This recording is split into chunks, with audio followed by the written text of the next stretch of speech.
Anti-aging brings to mind this sort of crusade against death, which a lot of the immortalists, that's what they see they're doing, and they're going to cure everyone of dying. Aging healthier, aging better, that is something that we've always tried to do because that's what medicine does, essentially. Peter Ward is the author of The Price of Immortality, The Race to Live Forever. The search for eternal life is as old as humanity itself, but could Silicon Valley be onto something?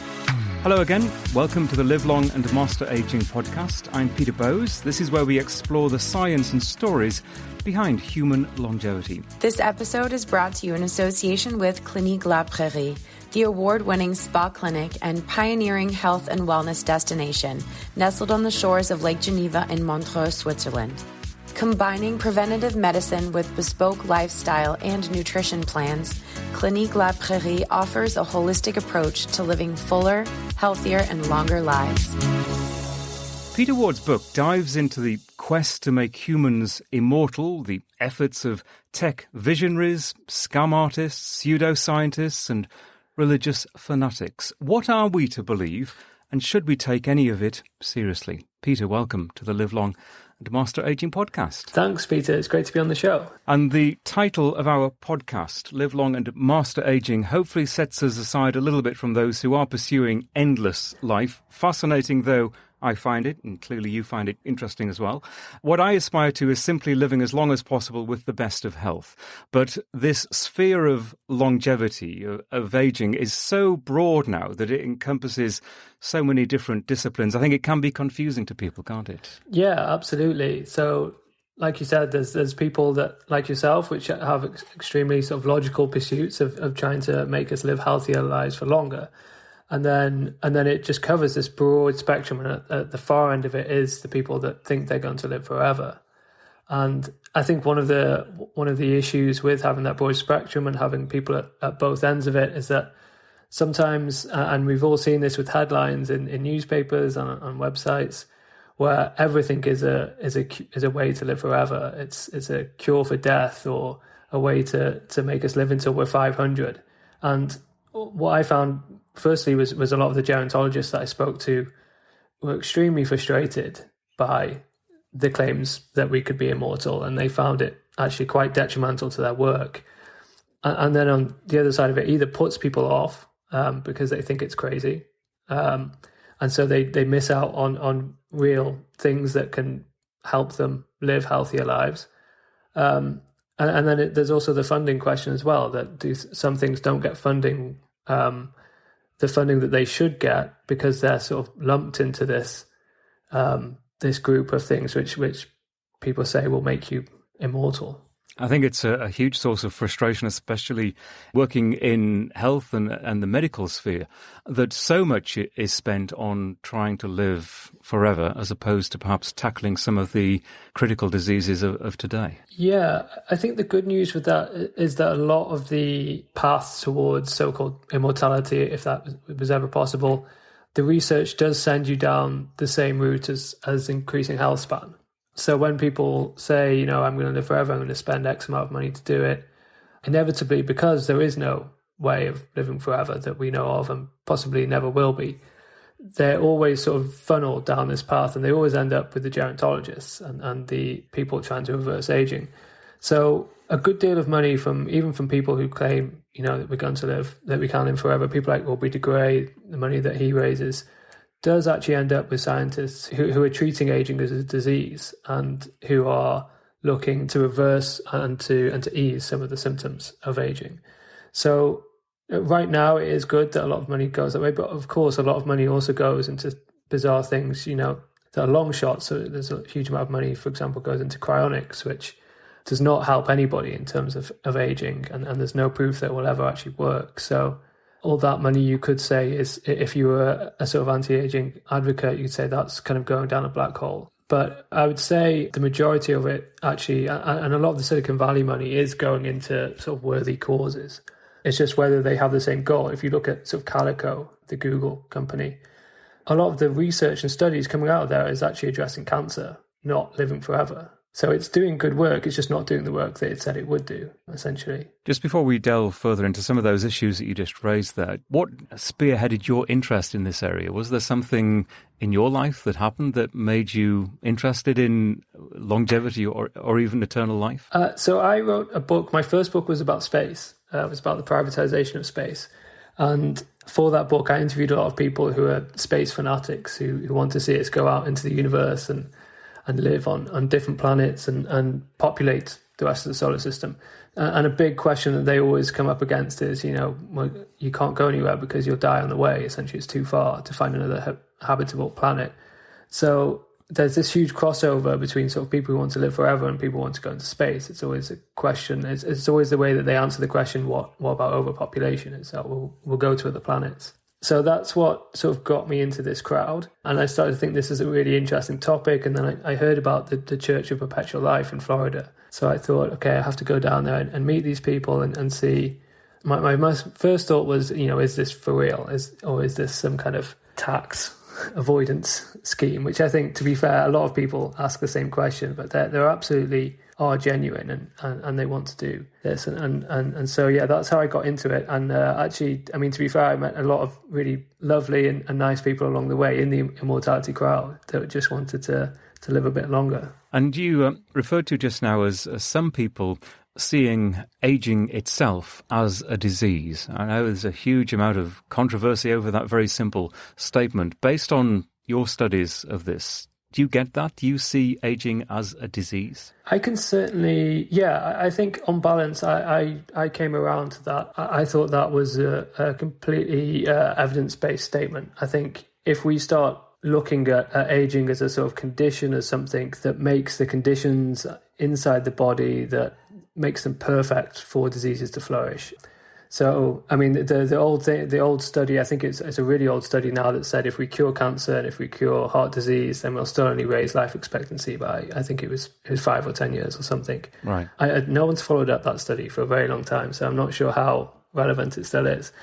But I do think if we started looking at aging, and I think we have to look at aging as a disease because of the demographic shift that the population, that many countries are seeing. We're going to have so many issues with people too old to work and essentially too expensive to look after. And so the more that we look at aging as an overall problem rather than just try and sort of cure people's individual symptoms of aging, then I think that's probably a better way to look at it. The problem is whenever someone tries to get sort of funding for anything towards aging, they're hit with oh, you're crazy, you're trying to make us live forever. So it's a complicated one. That's my problem with aging as a disease. And what I try to do in this podcast is explain some of the issues in very simple terms, or at least simple enough for most people to get it without coming away with the impression that it's all just crazy.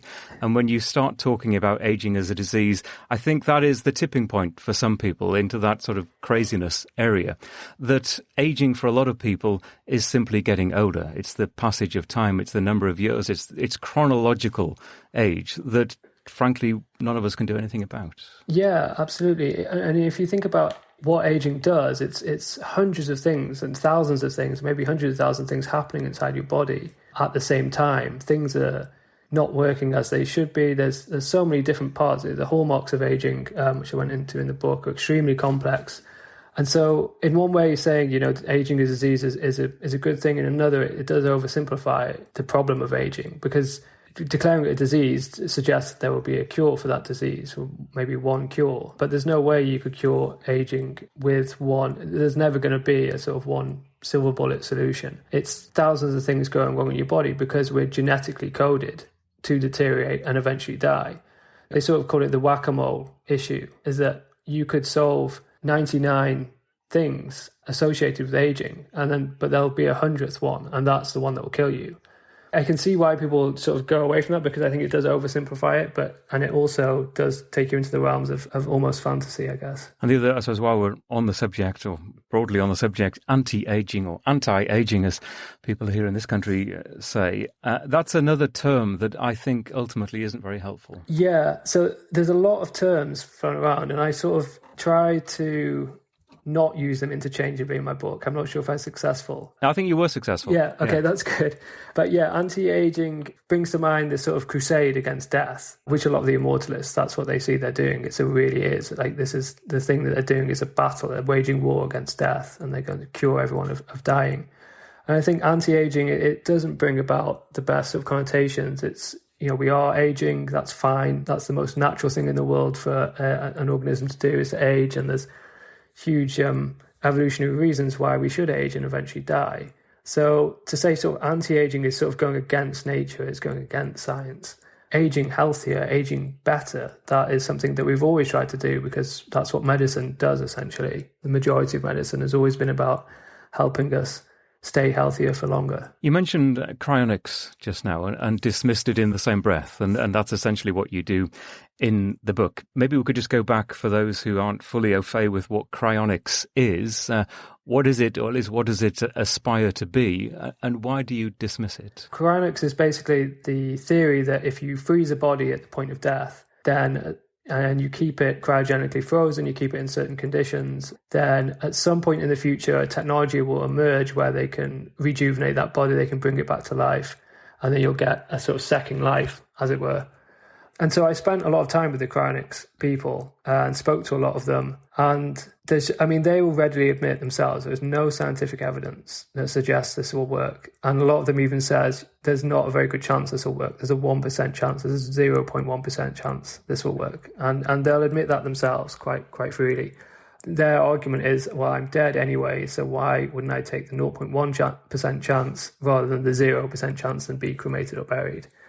The reason why I dismiss it ultimately, and I could be proved wrong, obviously, you can never say 100% that something won't work.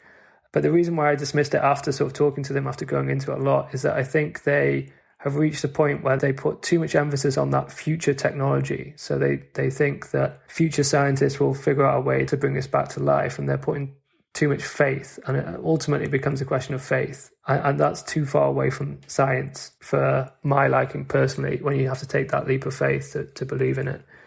I don't think it will work, but then it's the easiest thing in the world to say something won't work. So I still wish them luck, and I think it'd be a great thing if we did find a way to at least freeze people while we can't address their disease and bring them back to life when we can. And you make the interesting point that cryogenics is unfair to the relatives of those people who want to be cryopreserved, which I hadn't thought about, but I think you're absolutely right, because it creates huge dilemmas and perhaps false hope as well.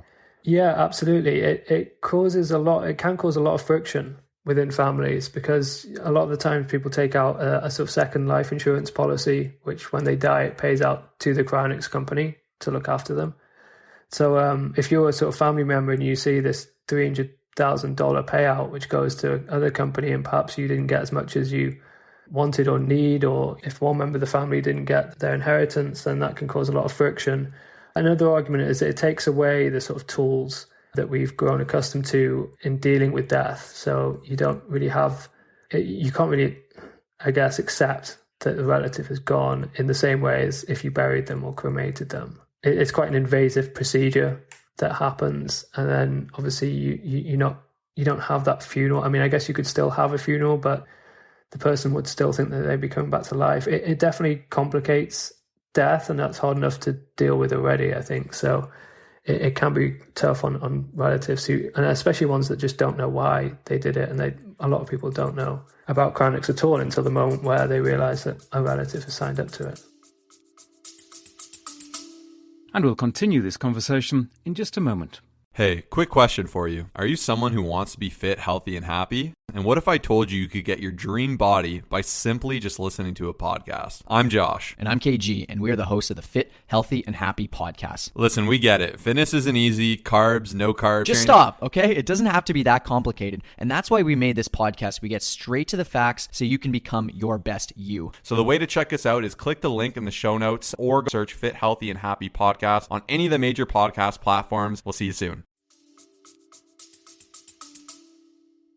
This is the Live Long and Master Aging podcast. My guest is Peter Ward. Peter is the author of a fascinating new book, Exploring the Race to Live Forever. Peter, you've already mentioned some of the Silicon Valley companies that are involved in this sphere with pretty high hopes and expectations as to what they could possibly discover. There haven't, to my knowledge, been any significantly huge breakthroughs yet, but first of all, why Silicon Valley? I mean, is it just that the money is there for this kind of thing? Yeah, I think that's a lot of it. But I think it's the right people with the right amount of money. It's the people that are future focused. They all grew up watching Star Trek. They're all sort of nerdy, geeky guys, which, I'm not saying is a bad thing. I class myself as a nerdy, geeky guy myself.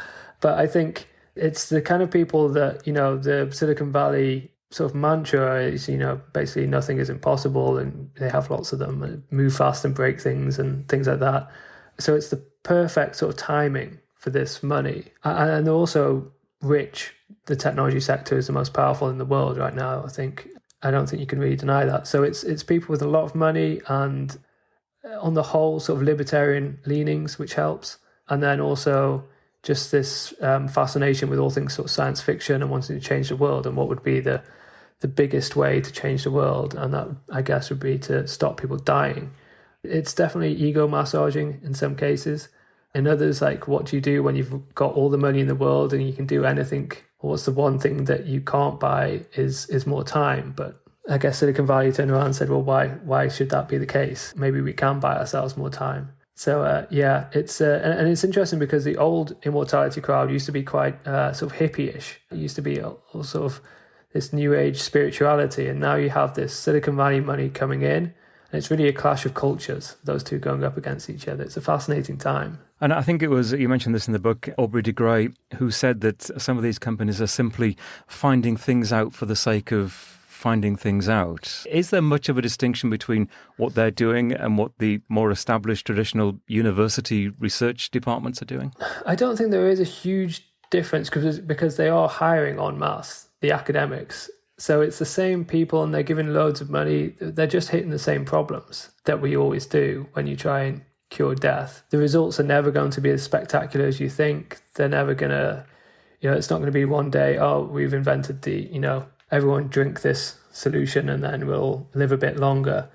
It's a strange one because obviously Google and Calico, they came out and said some very bold statements. But if you asked, and I've spoken to people who knew people who work there, the scientists just were thinking, okay, this is a great way for me to work on this specific project. They're not thinking in terms of we're going to end death. They're just thinking, okay, well, I want to work on this specific project. Maybe it's something to do with regeneration within the body. Maybe it's a stem cell thing. Maybe it's a gene therapy. So a lot of the time when this money comes in from Silicon Valley, it's just sort of, it's allocated to age researchers who don't necessarily believe in the ultimate vision of the people putting the money in. They don't believe that they can make people live forever, but they are happy to use the money to make people age better. Which I think is the key, isn't it? At least that's how I see it. That you've referred to this already, that a lot of this research, there might be somewhere in the future, distant future, this hope of living forever. But a lot of this research is today focused. It is perhaps the next decade for people like you and I and diseases that we could potentially get. I'm curious, and I know this is a big question, but in terms of all of your research, is there one area of research that might have that ultimate immortality kind of goal, but it is actually reaping rewards today or potentially reaping rewards in terms of helping us live better today and tomorrow? I don't think there is anything that bridges those two things. And I think that's part of the problem. I think that's part of why the scam artists and everything, they work so well, because there's great promise and then there's nothing palpable. So they can easily prey on people because they've got that promise, but they can offer something that doesn't do what they say. There were some really areas of research which I found fascinating. There's things like the intermittent fasting and what that does to your cells and how it makes them, puts them into a state where they think they need to regenerate. I found that sort of really interesting. I wouldn't recommend it to anyone because I wouldn't recommend anyone to fast without seriously consulting their doctor beforehand. But if there was a way to sort of mimic fasting within the body, then obviously that could do great things for our health, because it's clear that does do good things for the body. There's some amazing work being done in Senolytics, treating, either getting rid of senolytic cells, which you find might not be a great idea if you do get rid of senolytic cells, that sort of zombie-like cells that accumulate as cells die. And when they do become in that zombie state, they secrete proteins which damage pretty much everything around them. So one of the areas of research is to find a way to stop them secreting those proteins, which are damaging to the tissue, to anything inside the body. And that could actually be done without sort of big pharma, potentially. There could be ways of doing that on the sort of supplement side rather than, and even natural ways, rather than going through big pharma, which is another sort of concern of if we did find a cure for aging, then would we all be able to afford it anyway? Right. Just going back to fasting, and I'll express an interest here as someone who has been a subject in clinical trials looking at different fasting regimes and especially fasting mimicking regimes.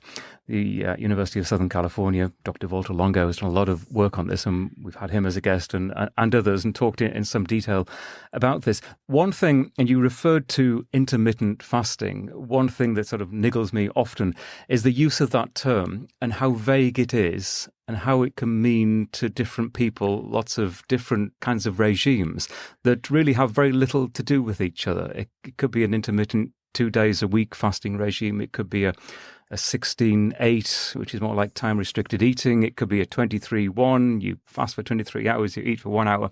You see that what I'm getting at, it covers a vast area of interventions, which ultimately I think is quite confusing to people. Yeah, definitely. And I think intermittent fasting has become this sort of, it's a sort of buzzy word. It's a buzzword, and a lot of people presumably think they're doing it and they're not. And I think it's because it's not. It's an intervention, but it's not a medical intervention. It's a diet. So, and diets have always been hard to sort of regulate. You can tell anyone to do anything if you say you're a dietitian. But there's just huge amounts of potential. That was one of the areas where the gerontologist said, if I'm absolutely pushed to something that's going to make you live a little bit longer, aside from eat healthily or exercise, they would say, try that, look into that. But it is difficult, like you say, because a lot of people don't know where to start, and it can be dangerous. Obviously, if you have sort of previous eating disorder, then it could be just absolute chaos. I'll just reinforce what you just said. I wouldn't recommend fasting to anyone without speaking to your doctor. It can be hugely dangerous, and it's not something you want to go into blind. You need to see if you are right for it and have your health checked out. So that just that little caveat there, don't try fasting unless you speak to your doctor. Yeah, absolutely. And but you can see here just in practice sort of, maybe anyone listening at home, they're probably hearing me saying, maybe that's the one thing that makes us live a bit longer, and something goes off in the back of your head that thinks, I'm going to try it. And that is sort of the appeal of immortality and the appeal of these things in practice. You can see how people really get roped into these things so quickly. Like when I was doing the research, I thought, okay, maybe I'll start trying intermittent fasting. But I didn't know where to start, and B, I get far too grouchy when I don't eat, so I don't think anyone could live with me. I think, yeah, it's important that with anything, and that's anything that people say is going to make you live longer, that you really do consult a doctor beforehand, ideally someone that knows about gerontology, because particularly, not so much with intermittent fasting, but with other things like other supposed longevity interventions, there's always a side effect to it. And I don't just mean you getting a headache. Like, you can do something that will trigger the cells to live a little bit longer, but that could also increase the chances of cancer at the same time. And a lot of the time you just see the headlines of this particular supplement or this particular drug is a potentially miracle drug that could make you live longer. But then, you don't know the long-term effects of that drug, and you don't know what else it could trigger within the body. There is a weird link between cancer and immortality, and getting one without the other could be quite difficult. You write in the book that most immortalists subscribe to the theory of biological immortality, and that is living as long as they choose in their current bodies. And that surprised me that most immortalists will subscribe to that theory, because as you've just implied, there are so many things that you only have to age. All of us feel the effects of aging. There are so many things that go wrong with our bodies with time. Yeah, that is really the ultimate form of belief. So I would say it's more likely that we would have some kind of digital immortality than a biological immortality. You could see a path towards that at least.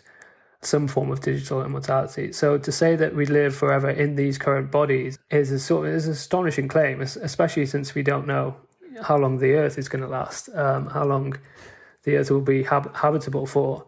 And then obviously, there's just so much that can go wrong. You could cure aging and then get hit by a bus the next day. And so they would say, oh, well, they'll just freeze me and maybe they'll bring me back later. But yeah, that is the ultimate sort of, I think, hardcore immortalist that says biological immortality. There's sort of different variants, but those are the very hardcore people. And when you say digital immortality, is that what ABBA are doing? Yeah. So, I mean, I guess... Around the fringes, maybe? Yeah, I guess digital immortality is, it's mind uploading. It's a weird sort of offshoot of immortality. It's not scientifically proven it could happen, but there's been several movies, TV shows. If you've watched any science fiction that's about sort of being uploaded to a computer, then you get the idea, essentially. Most of the ideas have been taken from that. Right, and I do kind of joke about ABBA. I suppose what they're doing is that's digital physical immortality, but there's no question that those 4 people on that stage in London from a few weeks ago have any kind of brain activity or brain resemblance of the real people. Yeah, exactly. We all know that that's not sort of digital immortality, but even if you took it even further, even if you took all the memories of the members of ABBA and put them into, if you took every essence of ABBA, if you took all their social media posts, everything they'd ever written, and somehow took all the memories out of their brain, there's still a sort of deep philosophical question whether that's just a copy of them or if it's them living longer. So yeah, you go down some really sort of deep philosophical rabbit holes if you get into digital immortality and what makes us human.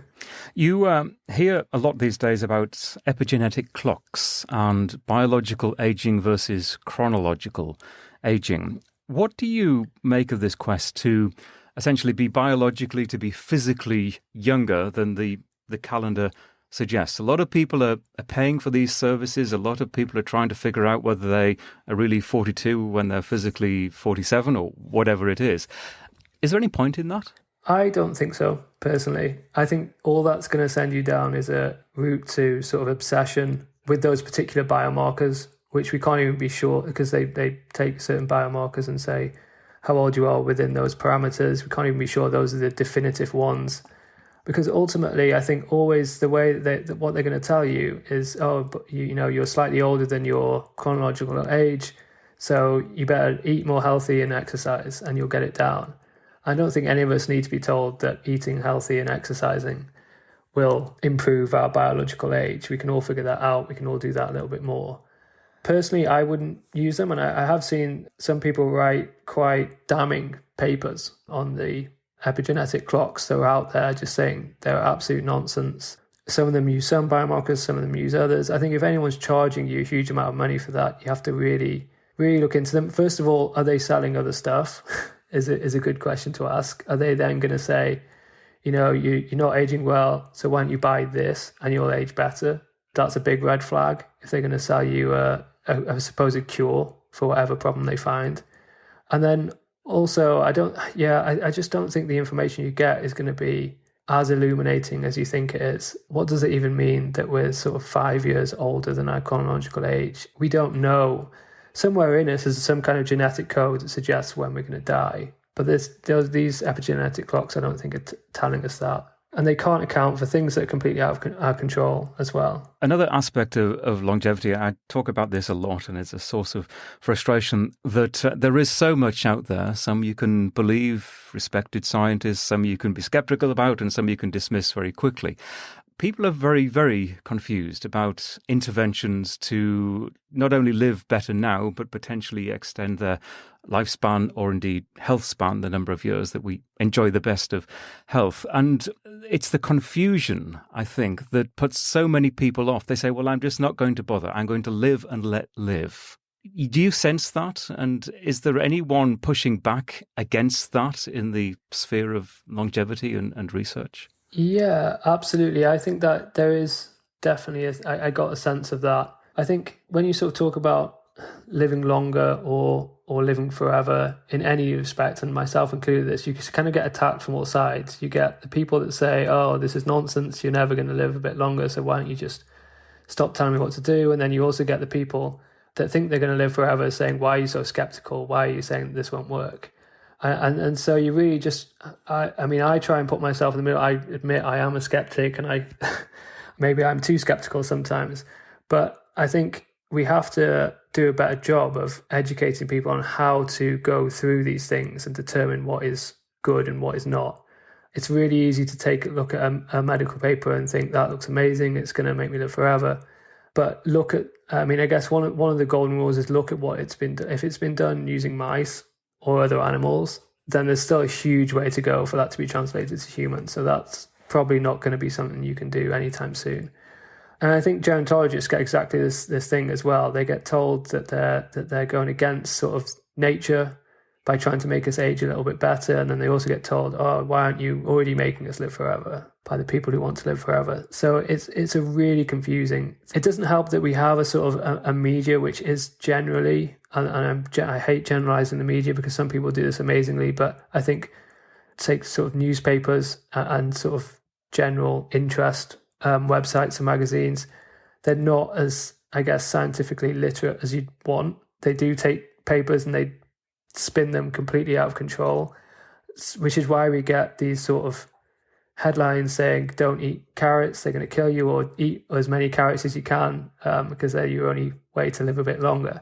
And then I think muddying the water even more is the lobbyists as well, and just the way that the pharmaceutical industry is set up as a for-profit industry, that also muddies the water completely. I mean, we were told that fat was really bad for us and sugar was great for us for so long. And hopefully nothing on that scale is happening now, but how would we know? Because, you have to look at who's funding the research, and so it's really hard to get into. It's really hard to get into without falling down, A, conspiracy theory of some kind, or B, just utter despair, and I'm never going to get on top of this, and so why bother? So yeah, I definitely get that sense as well, and I feel it completely. You pick up something to eat and you think, should I eat this? Like, what was the latest paper? Well, I think through all of my looking into these different issues, I always come back to it's incredibly boring, but I come back to the headline that moderation in everything is probably best. And that's why you don't see that headline, because it isn't particularly exciting for a tabloid to say this is the next big new thing, that if you have a moderate diet and don't eat too many nuts or too many eggs or whatever the food is, or don't do exercise to an extreme, but do some exercise and get a decent night's sleep most nights of the week, you're probably going to do pretty well. The science is fascinating. The dietary science, the fasting diets, I think is interesting. And I think there is some common agreement that of any of these interventions, maybe not fasting to an extreme, but just eating less is probably the one that is going to maybe add a few extra years to your life. And again, that isn't hugely exciting. Yeah. I think that's exactly the problem. I think you've hit the nail on the head there. It's the non-sensationalist solutions are actually the most effective. Yeah, I mean, if you think about our bodies, if you think about in terms of evolution, our bodies are sort of designed to withstand lack of resources. And lack of resources triggers something within our bodies, survival. So that does make sense, especially when you see sort of heart disease killing so many people. Diabetes is a pandemic in itself. That maybe, that is one of our issues, that resources in certain countries are it's just too much. There's too much food and a lot of it is too bad for us.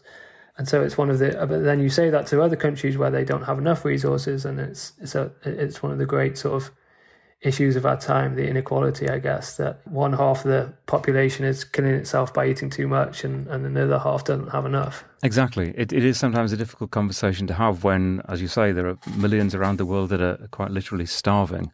And it just doesn't sometimes feel right to talk about these issues of immortality, living forever.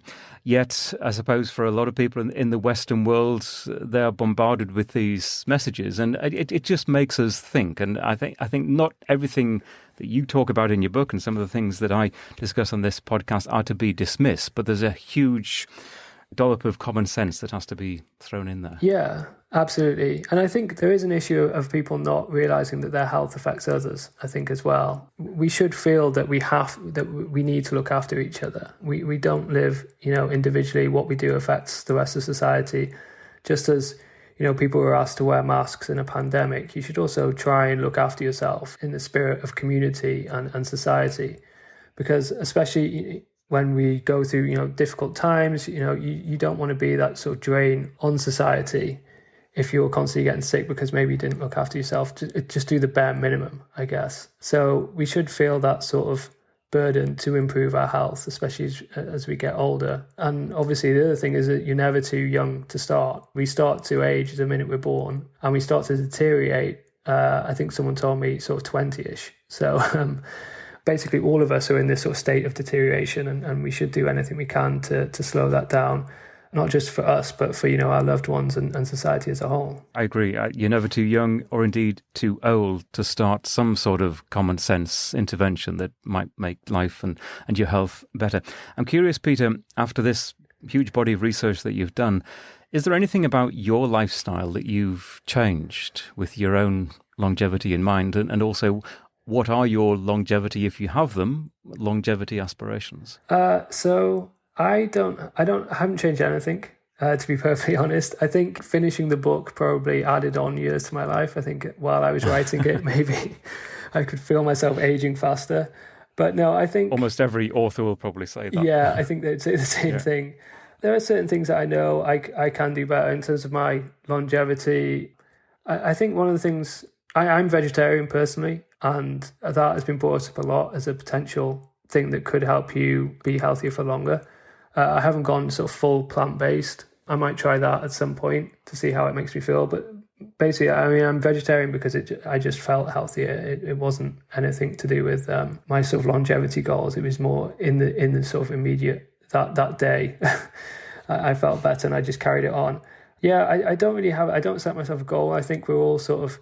The really tricky thing is I think somewhere inside us is this predetermined date that, providing we don't have an accident or anything happen to us, that we will die. And obviously we want... You think that it's predetermined? I think there's something in our genetic code. I think that's why you see those people that sort of live until they're 120, 130, and they say, oh, well, I smoked 5 cigarettes a day and I drank a beer at the end of each day. They're doing things that shouldn't let them live forever, but some people, they're just genetically coded to withstand certain diseases like cancers and heart disease. And so I guess the goal is just to beat that, whatever. But the problem is we don't know what it is. So there's some people who could do amazingly well. They could be living 10 years beyond that thing by doing certain things, but we just don't know. It's really hard to put any data to it. It's hard to do a study to do with longevity at all, because you'd have to wait 100 years to get the results, because you'd probably have to do it for the whole person's lifespan. So that's a very long-winded way of saying no, I don't have any longevity goals, and I do try and keep myself healthy. I do try and exercise and eat healthy as much as possible. But the book didn't sort of turn me into a fanatic or anything. I still make the same mistakes everyone else does, I guess. Yeah, we'll probably all continue to make those mistakes. Peter, this has been an intriguing insight. Thank you very much indeed. Thanks so much for having me. It's been great. Real pleasure. And if you'd like to check out Peter's book, The Price of Immortality, The Race to Live Forever, there's a link in the show notes for this episode where you'll also find a transcript of this conversation. The LLAMA podcast is a HealthSpan Media production. We will be back very soon with another episode. In the meantime, thank you so much for listening.